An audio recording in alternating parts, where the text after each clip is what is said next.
जय हिंद फ्रेंड्स, मैं संदीप मारू कंप्यूटर सीरीज़ की चैप्टर नंबर 3 में आपका हार्दिक स्वागत करता हूं। चैप्टर नंबर 2 हमने कंप्लीट कर चुके हैं, first notepad and second WordPad. आज हम चैप्टर नंबर 3 में एमएस पेंट को पढ़ेंगे, यानी पेंटिंग। ठीक है, पेंटिंग का उपयोग एक तरीके से हम माउस का इस्तेमाल प्रॉपर तरीके से करना सीख जाए, इसलिए अभी हम एमएस पेंट को चलाते हैं, है ना। और भी बहुत से काम होते हैं, ठीक है, उसमें हम ड्राइंग कर सकते हैं। तो चलिए ज़्यादा टाइम वेस्ट किए बिना हम एमएस पेंट की ओर बढ़ते हैं। So let's begin. चलिए मैं रिफ्रेश करता हूँ, स्टार्ट करते हैं। स्टार्ट करने के मैंने कई मैकेनिज्म, कई तरीके आपको बताए हैं, ओके। तो मैं वही रन बॉक्स का इस्तेमाल करूँगा जो सबसे परफेक्ट माना जाता है। विंडो आर के साथ आप यहाँ पर प्रेस करेंगे तो जिससे आपके पास रन बॉक्स ओपन होगा, जहाँ पर आपको लिखना है MS paint, MSPAINT and enter करेंगे। एंटर करते ही आपके पास MS पेंट का इंटरफेस ओपन होता है जो इस तरीके से दिखाई देता है। चलिए इसके बारे में ज़रा जान लेते हैं। सबसे ऊपर होता है टाइटल बार, इसके साइड में राइट साइड में कुछ कीज होती है, minimise, slow down, maximise, close, जिसका जिक्र मैं नोटपैड और वर्डपैड में कर चुका हूँ। तो राइट, इनके बारे में डिटेल्स इन्फॉर्मेशन के लिए आप नोटपैड वीडियो पर विजिट कीजिए, ओके। जो ये पेज दिखाई दे रहा है ये कैनवास पेज कहलाता है, जहाँ पर हम ड्राइंग्स बनाते हैं और क्लियरिंग। एंड जो नीचे आपको दिखाई दे रहा है ये वाला ऑप्शन, ये होता है स्टेटस बार। स्टेटस बार के बारे में मैंने आपको बताया, जूम इन जूम आउट के बारे में बताता है। एंड इधर यहाँ पर ये जो कॉर्नर बताया जा रहा है ये इस कैनवास की साइज मेंशन कर रहा है, ओके। ये जो चीज़ बताई जा रही है कैनवास यानी जो ये पेज है इसकी साइज़ को बताया जा रहा है। और पीएक्स का मतलब होता है पिक्सल में है ये पेज, ओके। ये पेज पिक्सल में है पीएक्स का मतलब। चलिए अब हम स्टेप बाय स्टेप इसको समझते हैं। तो यहाँ पर ये होता है क्विक एक्सेस टूलबार, जो कि हमने वर्डपैड में कंप्लीट किया है, ठीक है। उसके बाद अगर हम फाइल टैब पर क्लिक करते हैं तो फाइल टैब में वो ऑल सारे ऑप्शंस हैं जो हमने नोटपैड में कवर करके रखे हैं। अच्छा, यहाँ पर एक नई चीज़ आती है, सेट डेस्कटॉप बैकग्राउंड। इसका मतलब ये होता है कि जो भी आपने इमेज बनाई है पेंटिंग में, उस पेंटिंग को आप अपने डेस्कटॉप वॉलपेपर के लिए दे सकते हैं, है ना। डेस्कटॉप वॉलपेपर सेट कर सकते हैं। जैसे फॉर एग्जाम्पल ये ड्राइंग मैंने बनाई है ना, मेरी ड्राइंग बहुत गंदी है ना, मुझे तो ड्राइंग बिल्कुल भी नहीं आती है भाई साहब। चलिए फिर भी अपन कुछ बना लेते हैं, कुछ बना लेते हैं, एक सेकेंड, है ना, ताकि मैं उस ऑप्शन को फुलफिल कर सकूँ। सो दैट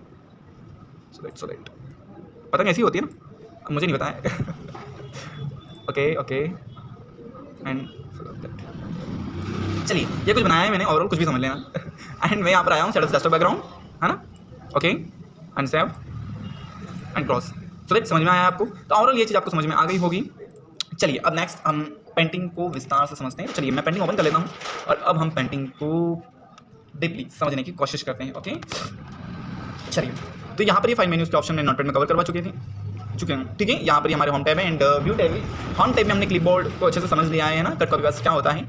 अब सबसे पहले आज हम जो पढ़ेंगे वो सबसे पहले हम टूल्स के बारे में जानेंगे। टूल्स में जो सबसे पहले ये जो ऑप्शन दिखाई दे रहा है इसको हम पेंसिल बोलते हैं। पेंसिल से आप कुछ भी ड्रॉ कर सकते हैं, ओवरऑल कैनवास पर हो रहा है ऐसे ड्रॉ कर सकते हैं, ठीक है। लेफ्ट की प्रेस करके रखना है माउस से एंड ड्रैग करना है, जैसे भी आपको जो भी ड्रॉ करना है, ठीक है। और उसे अगर डिलीट करना है तो कंट्रोल A यानी सिलेक्ट ऑल करके आप डिलीट प्रेस करेंगे तो वो चीज़ डिलीट हो जाएगी ओवरऑल, ठीक है। उसके बाद अगर आपको स्ट्रेट लाइन ड्रॉ करना है तो स्ट्रेट लाइन ड्रॉ करने के लिए यानी कि एक सीधी लाइन ड्रॉ करने के लिए आपको शिफ्ट का सहारा लेना होगा, यानी शिफ्ट को प्रेस करके रखना होगा एंड आपको ड्रॉ करना होगा शिफ्ट के साथ। देखिए स्ट्रेट लाइन ड्रॉ हो रही है बिल्कुल, है ना, शिफ्ट के साथ इस्तेमाल करेंगे इन चीज़ों को।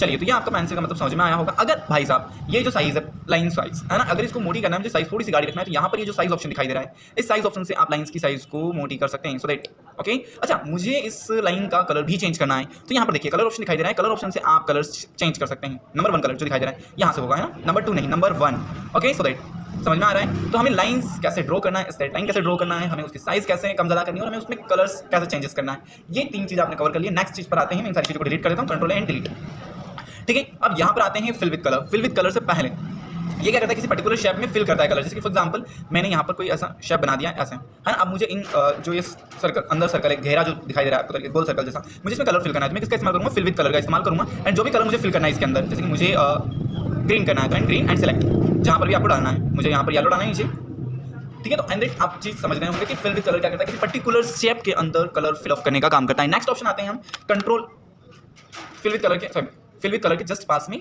ए लिखा हुआ है। ए का मतलब होता है कि आप यहाँ पर इसकी सहायता से कुछ भी टेक्स्ट लिख सकते हैं। तो आप इसे क्लिक करेंगे, क्लिक करने के बाद जहाँ पर भी आपको टेक्स्ट लिखना है ऊपर नीचे उस रेंज को सेलेक्ट कर लेंगे। जैसे मुझे यहाँ लिखना है सेंटर में, तो मैंने इसे लेफ्ट माउस की लेफ्ट क्लिक की सहायता से ये रेंज सेलेक्ट कर ली है, ओके। और मैं यहाँ लिखना स्टार्ट करता हूँ, संदीप कुमावत, ओके।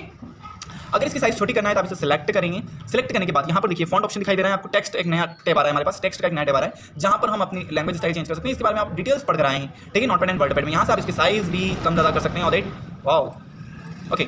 आप यहाँ से बोल्ड, इटालिक, अंडरलाइन सारी चीज़ें कर सकते हैं, ठीक है। और यहाँ से कलर्स भी चेंज कर सकते हैं, सो दैट आपको ये चीज़ समझ में आई होगी, ओके। चलिए और एक बार आप बॉक्स से बाहर क्लिक करते हैं उसके बाद आप इससे करेक्शन नहीं कर सकते, इस चीज़ का ध्यान रखना है। तो ओवरऑल आपने टेक्स्ट को समझाएं। अब आते हैं हम इरेजर पर। इरेजर की हेल्प लेकर आप किसी भी डायग्राम, इमेजेस, टेक्स्ट को हटा सकते हैं, मूव कर सकते हैं, इरेज कर सकते हैं। जैसे फॉर एग्जांपल यहाँ पर आपने कुछ ड्रॉ किया है, आप इरेजर लेंगे और उसे यहाँ से कुछ इरेज कर लेंगे, ठीक है। इरेजर की साइज बड़ी करने के लिए हम कंट्रोल प्लस का सहारा लेते हैं और छोटी करने के लिए कंट्रोल माइनस का, ठीक है। Control plus and control minus. Okay, so that समझ में आ गया है। चलिए इरेजर के बाद यहाँ पर नेक्स्ट आता है आई ड्रॉपर। आई ड्रॉपर क्या करता है, जिसे हम पिक कलर बोलते हैं यहाँ पर, ठीक है। ये क्या करता है बेसिकली, फॉर एग्जाम्पल दैट मैंने क्या किया है, यहाँ से 3-4 लाइन्स के कलर ले लिए फटाफट। अच्छा, मैंने कलर्स ले लिए, कोई से भी, आपके पास बहुत सारे कलर्स हैं। अब यहाँ पर आपके पास पिक कलर है और यहाँ पर अभी कौन सा कलर है आपके पास, ग्रे कलर है, बट मुझे ग्रीन लेना है। तो मैं क्या करूँगा, आई ड्रॉपर की पिक कलर्स के अकॉर्डिंग वो कलर पिक कर लूँगा जो भी कलर मुझे लेना है। देखिए यहाँ पर ग्रीन कलर आ गया है, मुझे ये कौन सा कलर है, सॉरी मुझे कलर का नाम याद नहीं आ रहा है, शायद पिंक है ना, जो भी है ओवरऑल। तो मैं यहाँ पर पिक कलर की सहायता से मैं उस कलर को भी पिक कर लूँगा। ओके, सो दैट यहाँ पर समझ में आ गया कि पिक कलर क्या करता है, कलर को पिक करने का काम करता है ना। जो आप अगर नॉर्मली आप कलर पिक करने की कोशिश करेंगे तो फिर आपको वहीं यहाँ पर जाना है, यहाँ पर से चेंज करना है, ठीक है। तो इसमें थोड़ा सा टाइम लग जाता है, इसे पिक कलर ऑप्शन दे रखा है। उसके बाद मैग्नीफाई ग्लास दिख रहा है कांच जैसा, है ना। इसके थ्रू इनसे आप इस कैनवास को जूम कर सकते हैं। आपने यहाँ पर क्लिक किया है, उसके बाद एक ऐसा बॉक्स बनकर आ रहा है ना, मैग्नीफाई ग्लासेस के साथ। आप इसे कंट्रोल के साथ अगर माउस का जो व्हील होता है बीच का, है ना, जो गोल सर्कल में घूमता रहता है ना, जिसे आप घुमाते हैं, उससे अगर अब ऊपर की साइड, अगर यानी आगे की साइड अगर कंट्रोल को पकड़कर स्क्रॉल करेंगे तो स्क्रीन बड़ी होगी, और पीछे की साइड लाएंगे तो स्क्रीन छोटी होगी, यानी कैनवास स्क्रीन छोटी होगी। ओके, ये देखें यहाँ पर स्टेटस देखेंगे आप, हो रहा है कम ज़्यादा। ओके, तो आप इसकी सहायता से जूम कर सकते हैं। ओके, तो ये आपका कंप्लीट हो चुका है। उसके बाद यहाँ पर आते हैं मल्टीपल ब्रशेस। आप ब्रशेस का इस्तेमाल कर सकते हैं, जो भी ब्रशेस आपको इस्तेमाल करना है। ब्रशेस की साइज आप यहाँ से डिसाइड कर सकते हैं, सो दैट यहाँ से कलर्स डिसाइड कर सकते हैं। एंड ओवरऑल देखिए ये ब्रश ठीक नहीं लग रहा है मुझे ओवरऑल, तो ये लग रहा है ओके, एंड इट ये लग रहा है ओके। तो जो भी ब्रश आपको यूज़ करना है ओवरऑल यार कर सकते हैं, ठीक है। ब्रशेस के बाद आते हैं यहाँ पर शेप। आपको मल्टीपल शेप यहाँ पर मिल रहे हैं ओवरऑल, देखिए जो भी शेप से लेना है ना। ये जो लाइन होती है ये कर्व लाइन बोली जाती है। इसका इस्तेमाल कैसे करेंगे, कर्व लाइन का थोड़ा सा अपने आप में अलग ही महत्व है। इसमें सर्कल ड्रॉ किया है और मैंने ये कर्व लाइन, अगर नॉर्मल लाइन ली है तो ये नॉर्मल है ना, ऐसे नॉर्मल लेनी। बट मुझे क्या करना है, लाइन लेनी भी और इसे मोड़ना भी है। तो मोड़ने के लिए मैं इसका इस्तेमाल करूँगा कर्व लाइन का। तो मैंने कर्व लाइन ली है, देखिए मैंने यहाँ से लेकर यहाँ तक ड्रॉ कर लिया है। ड्रॉ करने के बाद मुझे कर्व लाइन को नीचे की ओर झुकाना है, तो ये देखिए ऐसा इस्तेमाल आप कर्व लाइन के साथ कर सकते हैं। एंड जब आपका काम हो जाए तो उस जहाँ पर आपने एंडिंग किया उसी पॉइंट पर एक बार वापस लेफ्ट क्लिक कीजिए, ओके, ताकि वो फिक्स हो जाए उस टाइप से। हाँ बराबर, यहाँ पर समझ में आ गया है। और फिर यहाँ पर आप कलर फिलअप कर सकते हैं, दो कोई से भी, क्योंकि ये दो भाग में डिवाइड हो गया है ना। अब तो एक ऊपर भी हिस्सा और एक निचली हिस्सा, ओके। चलिए, तो ओवरऑल आपको ये चीज़ समझ आ गई होगी। नेक्स्ट, तो ये शेप है, आप बहुत से शेप है, यहाँ पर कोई से भी शेप लो, कैसा भी काम करो, ठीक है। इसको जैसे भी आपको काम करना है ओवरऑल, ओके। चलिए, तो यहाँ तक होने के बाद हम नेक्स्ट स्टेज पर आगे बढ़ेंगे। तो ओवरऑल हमने कोई सा शेप ले लिया, जैसे फॉर दैट ये शेप लिया। अब जो शेप की आउटलाइन है, ठीक है, यहाँ पर आउटलाइन ऑप्शन आ रहा है। आउटलाइन का जो कलर होना चाहिए वो किस तरीके से होना चाहिए, ठीक है। तो वो आप एडजस्ट कर लेंगे डेट अच्छा कलर्स, तो आप शेप के कलर्स में ओवरऑल चीज़ें देख पा रहे होंगे। चलिए, तो यहाँ पर ये आउटलाइंस आप समझ गए होंगे। फिल में भी वही ऑप्शन आता है, जैसे कि यहाँ पर हमने ये कलर फिल करना है, तो ये जो कलर है वो किस टाइप से फिल करना है, ऑयल कलर होना चाहिए, मैका किस टाइप से होना चाहिए, ठीक है। तो उस तरीके से आप इसका इस्तेमाल करके, जैसे लाइंस दिखाई दे रही है वैसे ही ये फिल कलर भी इसी टाइप से फिलअप होगा, फिर है ना। जैसे कि ऑयल कलर में रखना है और जब आप फिल करेंगे फिर ऑप्शन को, तो देखो ऑयल कलर के अकॉर्डिंग फिलअप हो रहा है, तो राइट आपको ये चीज़ समझ में आई होगी। उसके बाद हम साइज कवर कर चुके हैं, यहाँ पर कलर कवर कर चुके हैं। और ये कलर 2 भी नॉर्मली है, ये एज इट इज़ इरेजर में यूज़ होता है। देखिए जैसे कि इरेजर में आप फॉर एग्जाम्पल यहाँ पर आपने क्या किया है, ये जो व्हाइट कैनवास की जगह आपने कोई सा पर्टिकुलर ग्रीन कलर ले लिया है, ओके। और यहाँ पर आपने कोई सी ड्रॉ की आकृति, यानी कोई शेप ड्रॉ किया है, ठीक है, शेप ड्रॉ किया है कोई सा आपने, और उसको फिलअप किया है आपने फॉर दैट किसी अदर कलर से, किसी भी कलर से। चलिए, अब मैं यहाँ पर कुछ आकृति बना रहा था ना, समझना कि क्या हो रहा है। एक्चुअली मैं यहाँ पर कुछ बना रहा था और ये लाइन मुझसे कुछ गलत हो गई। अब मुझे इसको इरेज करना है, तो मैं इरेज कर रहा हूँ। तो देखो इरेजर जैसे मेरे पास आया तो ये तो वाइट आ रहा है, ये तो और खराब हो रहा है। तो यहाँ पर जो इरेजर में कलर नंबर 2 है, अब यहाँ इसका इस्तेमाल करेंगे और इसका कलर हम चेंज करेंगे। यहाँ वाइट है ना, तो यहाँ पर बैकग्राउंड कलर कौन सा है, ग्रीन है, तो हम इसका बैकग्राउंड कलर ग्रीन कर लेंगे। उसके बाद हम इरेजर का काम करेंगे। ऑलराइट, समझ में आ गया कि कलर नंबर 2 किस चीज़ के लिए। ऑलमोस्ट आपको ये चीज़ें समझ में आई होगी यहाँ से लेकर यहाँ तक। अब चलिए आगे बढ़ते हैं बिना टाइम वेस्ट के। तो यहाँ पर आप करेंगे शेप, है ना। मैं कुछ शेप ले रहा हूँ, ऐसे बस है ना, कोई से भी फटाफट। चलिए, मैंने कुछ शेप लिए और यहाँ पर सबसे पहले ऑप्शन दिखाई दे रहा है सिलेक्शन ऑप्शन। तो सिलेक्शन ऑप्शन में कुछ 3-4 और भी ऐड सिलेक्शन से। सबसे पहले रेक्टेंगल सिलेक्शन। रेक्टेंगल सिलेक्शन यानी कि एक बॉक्स की जैसे आपका सिलेक्शन करता है, तो मैं रेक्टेंगल को ले लूँगा। रेक्टेंगल सिलेक्शन तो एक बॉक्स की आकृति में सेलेक्ट करता है और उसके बाद सेलेक्ट करने के बाद आप उसे कहीं पर भी मूव अप करवा सकते हैं, ओके, ऐसे कहीं पर भी ले जा सकते हैं। चलिए, तो ये रेक्टेंगल सिलेक्शन हो गया, आप सेलेक्ट करके डिलीट भी कर सकते हैं आकृति को। उसके बाद सेकंड ऑप्शन आता है हमारा free from selection. Free from selection यानी अपने मन मुताबिक सेलेक्ट कर सकते हैं, सिलेक्शन कर सकते हैं। जैसे मैंने यहाँ पर किया है, उसके बाद मैं यहाँ पर आ गया हूँ तो मैंने इसको सेलेक्ट कर लिया, ऐसे ये होता है फ्री फ्रॉम सिलेक्शन, है ना। ऐसे आप अपने अकॉर्डिंग सिलेक्शन ले लेंगे, तो ये हो गया फ्री फॉर्म सिलेक्शन। थर्ड जो सिलेक्शन होता है वो होता है सिलेक्ट ऑल, यानी जितनी भी आकृति हैं सभी को एक साथ सेलेक्ट कर लेना, ओके। जैसे ही आप सभी को एक साथ सेलेक्ट करेंगे तो देखिए यहाँ पर आप देख पा रहे होंगे कि यहाँ पर कुछ चीटियाँ जैसे dot dot dot dot line आ रही है ना, यानी पूरा पेज कैनवास पेज सेलेक्ट हो गया, ओके। ओवरऑल नेक्स्ट ऑप्शन अब मुझे यहाँ पर देखना है इनवर्स सिलेक्शन। इनवर्स सिलेक्शन में क्या होता है, देखिए ध्यान से समझना। मैंने क्या किया है, जैसे कि मुझे इस शेप को रखना है, बाकी इन दोनों शेप को डिलीट करना है। इस शेप को रखना है, बाकी दोनों को डिलीट करना है। तो मैंने क्या किया है, रीट्रायंगल से इस शेप को सेलेक्ट कर लिया है। जैसे कि ये रीट्रायंगल लिया है मैंने, रीट्रायंगल से इस शेप को सेलेक्ट कर लिया मैंने, ठीक है। एक सेकंड 1 सेकंड सिलेक्शन नहीं आ रहा है प्रॉपर, चलिए जस्ट पास में आ रहा है, तो 1 सेकंड मैं इसे सिलेक्शन इससे थोड़ा सा आगे कर देता हूँ वरना कट जाएगा। चलिए अब मैंने क्या किया है, इस सिलेक्शन को सिलेक्ट किया है। ओके, अब मुझे यही रखना है, बाकी तीनों शेप जो हैं इनको डिलीट करना है। तो मैं यहाँ सिलेक्शन ऑप्शन से इनवर्ट सिलेक्ट दिखाई दे रहा है, इनवर्ट सिलेक्शन क्लिक करने के बाद डिलीट, क्लिक करने के बाद डिलीट, यानी जिस शेप को रखना था उस शेप को मैंने रेक्टेंगल से सिलेक्ट किया है। उसके बाद मैं इनवर्ट सिलेक्शन पर गया हूँ और उसके बाद मैंने डिलीट प्रेस किया है, तो उससे क्या रहेगा, जो सिलेक्ट किया था आपने रेक्टेंगल फर्स्ट टाइम वो रहा है, और बाकी जितने भी कैनवास पर सिलेक्शन थे, जितने भी शेप थे वो सारे डिलीट हो गए। ये इनवर्ट सिलेक्शन का काम होता है। और आपको यहाँ पर चीज़ समझ आई होगी। सो दैट नेक्स्ट यहाँ पर डिलीट ऑप्शन, किसी पर्टिकुलर चीज़ को आपने सिलेक्ट किया है and okay shape selection and that यहाँ पर गए and delete option delete. Okay, अब नेक्स्ट ऑप्शन है जो वेरी इंपॉर्टेंट चीज़ ये भाई साहब। चलिए मैंने यहाँ पर सिलेक्शन लिया है, ओके सेलेक्ट किया है, ओके इसी का कॉपी किया है, ये नया सिलेक्शन जैसा भी लिया है और इसी को मैंने पेस्ट कर दिया है। अब मैं यहाँ पर यही शेप ला रहा हूँ, तो देखो वो पीछे वाला शेप छुप रहा है, दिखाई नहीं दे रहा है। तो मैं क्या करूँगा, इसे drop down select drop down पर क्लिक करूँगा एंड यहाँ पर ट्रांसपेरेंट सिलेक्शन दिखाई दे रहा है, इसे क्लिक करेंगे। इससे क्लिक करने के बाद क्या होगा कि ये ट्रांसपेरेंट हो जाएगा, यानी पारदर्शी हो जाएगा, हम इसके आर पार देख पाएंगे। ओके, तो ट्रांसपेरेंट का मतलब क्या होता है, अदर सिलेक्शंस के भी अर्थ क्या होते हैं ऑलमोस्ट आपको समझ में आए होंगे।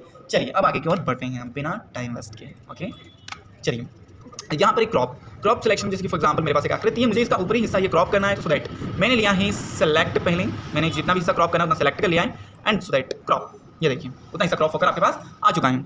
ओके, तो ये होता है आपके पास क्रॉप सिलेक्शन का मतलब। और चलिए मैं इसे डिलीट कर देता हूँ। नेक्स्ट चीज़ आती है रिसाइज। आप यहाँ से अपने कैनवास पेज को रिसाइज कर सकते हैं, वो चाहे परसेंट के अकॉर्डिंग हो चाहे पिक्सल के अकॉर्डिंग हो। ठीक है, ये देखिए 1337 एंड 548, ठीक है, एंड px पिक्सल, मुझे इसको करना है फॉर एग्जांपल 500। तो देखो हॉरिजॉन्टल करने पर वर्टिकल भी आ रहा है, ऐसा क्यों है, क्योंकि यहाँ पर मेंटेन रेडियो जो है वो चेक है, उस कारण से दोनों की साइज एक साथ चेंजेस हो रही है एंड ओके। अब देखिए नेक्स्ट वापस मैं इसे अनचेक कर देता हूँ एंड इसकी साइज जो है 500 से मैं 800 की समथिंग कर देता हूँ। अब देखिए नीचे का चेंजेस नहीं हो रहा है। ओके, अगर मैं यहाँ पर इसे चेक करता हूँ एंड चेंजेस करता हूँ तो देखिए दोनों में चेंजेस हो रहा है। ओके, बट मैं इसे ऑफ कर देता हूँ, अनचेक कर देता हूँ, फिर चेंज करता हूँ तो नीचे में चेंजेस नहीं हो रहा है। ओवरऑल समझ में आ गया होगा। चलिए तो यहाँ पर आपको रिसाइज समझ में आया होगा। उसके बाद आता है रोटेट। भाई साहब रोटेट का मतलब होता है घुमाना, परंतु सबसे पहले हमें करना होगा सेलेक्ट। तो मैंने इसे सेलेक्ट किया है एंड दैट मैं यहाँ पर आया हूँ रोटेट ऑप्शन पर, और रोटेट ऑप्शन से मैं इसे कर सकता हूँ रोटेट। जिस टाइप से भी आपको रोटेट करना है, जिस टाइप से भी आपको इसे रोटेट करना है उस टाइप से आप इसे रोटेट कर सकते हैं, उस टाइप से आप इसे रोटेट कर सकते हैं। ओके ठीक है, देखिए फिर एक बार जैसे कि ये इमेज है मेरे पास, है ना, मैंने इसे क्या किया है, सिलेक्ट किया है, यहाँ पर रोटेट ऑप्शन पर हो रहा है रोटेट, इस टाइप से आप रोटेट कर सकते हैं। सो दैट नेक्स्ट यहाँ तक ऑप्शन खत्म हो गया है। कंट्रोल प्लस का इस्तेमाल कैसे करेंगे ओवरऑल ये भी आपको अच्छे से पता है। ओके एंड व्यू में आप किसी पर्टिकुलर चीज़ यानी कि जूम कर सकते हैं। भाई साहब व्यू में सबसे पहले हम देखेंगे zoom in zoom out. Zoom in वही बड़ा करेंगे, जूम आउट वही छोटा करेंगे। अब देखिए यहाँ तो दिखाई नहीं दे रहा है, तो फिर स्क्रॉल बार जो दिखाई दे रही है यहाँ पर इनकी हेल्प लेंगे भाई साहब, ये ऐसे ओके, और ये हमारा है वर्टिकल स्क्रॉल बार एंड ये है हमारा हॉरिजॉन्टल स्क्रॉल बार। ओके जूम आउट, तो आप यहाँ से जूम आउट ज़्यादा ही जूम इन जूम आउट हो गया तो आप डिफॉल्ट का इस्तेमाल करेंगे, यानी 100 का इस्तेमाल करेंगे, जो डिफॉल्टिंग हमें देता है ना, जो एक्चुअली जो साइज़ होती है वो हमें प्रोवाइड करेगा। रूलर को आप एक्टिव कर सकते हैं। सर यहाँ रूलर का क्या काम है, यहाँ पर रूलर का क्या काम है। ओके सो दैट यहाँ पर जरा नीचे देखेंगे आप, मैं जैसे जैसे शेप साइज़ बढ़ा रहा हूँ उसकी साइज़ मेंशन हो रही है, ओके ठीक है। तो यहाँ रूलर से हम साइज़ भी देख सकते हैं कि भाई साहब जो इमेज है उसकी एक्चुअली साइज़ क्या है। सो दैट समझ में आया है। नेक्स्ट ग्रिड लाइंस, ग्राफ देता है आपको, एक ग्राफ लाइंस देता है। ओके इसे रिमूव करने के लिए ग्रिड लाइंस वापस अनचेक कर देंगे। स्टेटस बार नीचे, अगर इसे ऑफ करना है तो स्टेटस बार अनचेक। उसके बाद फुल स्क्रीन, ये जो इमेजेस हैं, ये जो कैनवास है, फुल स्क्रीन में देखने के लिए फुल स्क्रीन का इस्तेमाल करेंगे। स्कैप से आप बाहर आएंगे, कीबोर्ड में स्कैप दिखाई देता है ESC। थंबनेल तो अनएक्टिव है भाई, अनचेक है, मतलब चल नहीं रहा है, क्या बात है। तो यहाँ पर जूम इन करेंगे, तो जैसे ही जूम इन करोगे तो यहाँ पर थंबनेल एक्टिव हो जाएगा। थंबनेल में आप पेज की डिटेल्स देखते हैं, आप इसे थोड़ा सा बड़ा कर लेंगे, कॉर्नर पकड़ कर यहाँ पर देखा जाएगा कि पेज में कौन सी चीज़ कहाँ पर है।